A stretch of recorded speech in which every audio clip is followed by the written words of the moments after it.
Shalom, Bapak Ibu dan Saudara-saudari yang terkasih dalam Tuhan Yesus Kristus. Bagaimana kabar hari ini? Semoga dalam keadaan baik dan sehat. Tema hari ini adalah mengelola masalah.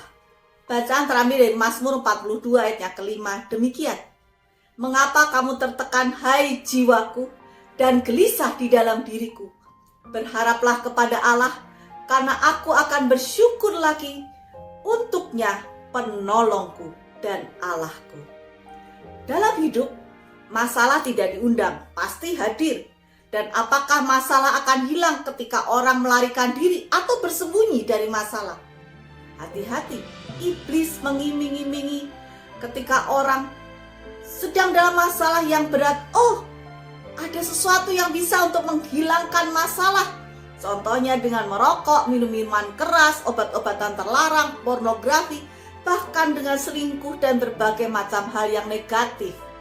Tapi itu semua bohong besar. Mungkin orang bisa sejenak melupakan masalah dengan berbagai hal tersebut. Tetapi ternyata orang sekali lagi tidak bisa melarikan diri dari masalah. Ketika orang melakukan hal itu, yang terjadi sesungguhnya masalah semakin menumpuk, semakin berat. Dan akhirnya orang itu tertindih oleh masalah-masalah yang semakin banyak. Contoh sederhana, kalau seseorang sedang menunggak bunga kredit, dia melakukan hal-hal negatif di atas untuk melupakan, untuk menghilangkan masalah tersebut. Yang terjadi, masalah itu tetap tidak hilang sebelum dia melunaskan tunggakan tersebut. Yang terjadi kalau dia melarikan diri, jumlah nominalnya akan lebih besar plus bunganya. Penggambaran sederhana itu juga merupakan penggambaran untuk masalah kita masing-masing. Apa yang Tuhan firman katakan ketika kita dalam masalah? Yang pertama, mengapa kamu tertekan, hai jiwaku, dan gelisah di dalam diriku? Mari kita mencari tahu dan memahami masalahnya apa. Kenapa jiwa kita tertekan? Tanya ke diri kita sendiri. Apakah kita terlalu overthinking, terlalu berlebihan dalam berpikir dan mencemaskan masa depan yang belum pasti, atau terlalu menyesali masa lalu, atau saat ini kita sedang dalam kondisi konflik dengan pasangan, dengan orang tua, dengan keluarga, dengan teman pekerja, dengan atasan, masalah ekonomi, kesehatan, keluarga, dan lain sebagainya.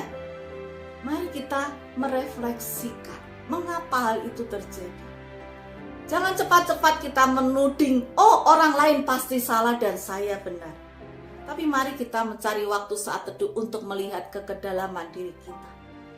Yang kedua, ketika kita membutuhkan pertolongan, siapakah yang pertama kali kita harapkan bantuannya? Apakah kita mencari bantuan kepada orang yang kita pikir dia mampu menolong kita? Atau kita berpikir, saya pasti bisa menyelesaikan semua masalah saya sendiri? Ataukah kita mengandalkan Tuhan? Firman Tuhan katakan bahwa berharaplah kepada Allah. Artinya apa? Kita datang kepada Allah, kita mohon petunjuk darinya bagaimana kita menyelesaikan masalah tersebut. Sekali lagi, bagaimana menyelesaikan masalah tersebut? Tuhan punya pemahaman melebihi pemikiran kita yang sederhana, yang kecil ini. Hal-hal yang tidak terduga Tuhan bisa katakan pada kita ketika kita datang dan memohon kepadanya untuk Dia menolong kita. Yang ketiga, apakah kita memiliki rasa syukur bahkan sebelum masalah kita terjawab oleh Tuhan? Firman Tuhan katakan, karena aku akan bersyukur lagi untuknya, penolongku dan Allahku. Pemazmur punya keyakinan iman Tuhan pasti menolongnya apapun yang terjadi. Pengharapan kita tidak pernah sia-sia di dalam Dia. Mari kita renungkan perjalanan hidup kita. Bukankah sebenarnya memiliki cerita tentang kebaikan Tuhan seumur hidup kita? Kita berkata, tapi rasanya kok Tuhan tidak baik-baik amat kepada saya. Saya tidak pernah merasakan suatu peristiwa yang begitu spektakuler mujizat yang luar biasa terjadi pada diri kita. Tapi pertanyaan saya sederhana. Kita masih bisa nafas, kita masih bisa menelan, kita masih bisa ngomong, kita pegang dada kita, jantung kita masih berdetak, kita pegang nadi kita, masih berdenyut, anggota tubuh kita masih bergerak.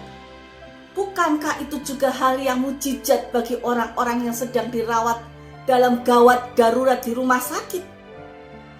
Sekali lagi, apapun keadaan kita, seburuk apapun menurut pemikiran kita, keadaan kita, percayalah hidup kita juga adalah anugerah Tuhan. Sudah berapa kali kita sembuh dari sakit? Sudah berapa kali Tuhan meloloskan kita dari tali maut? Sudah berapa kali Tuhan menolong kita dari orang yang bermaksud jahat dan Tuhan meluputkannya? Tanpa Tuhan, sesungguhnya hidup kita sudah dihancurkan oleh iblis. Karena sesungguhnya iblis sangat iri kepada manusia yang sangat dicintai oleh Allah. Ternyata kalau kita renungkan, kita sudah melalui begitu banyak masalah-masalah berat di masa yang lalu, dan kita berhasil bisa sampai hari ini dalam kondisi saat ini.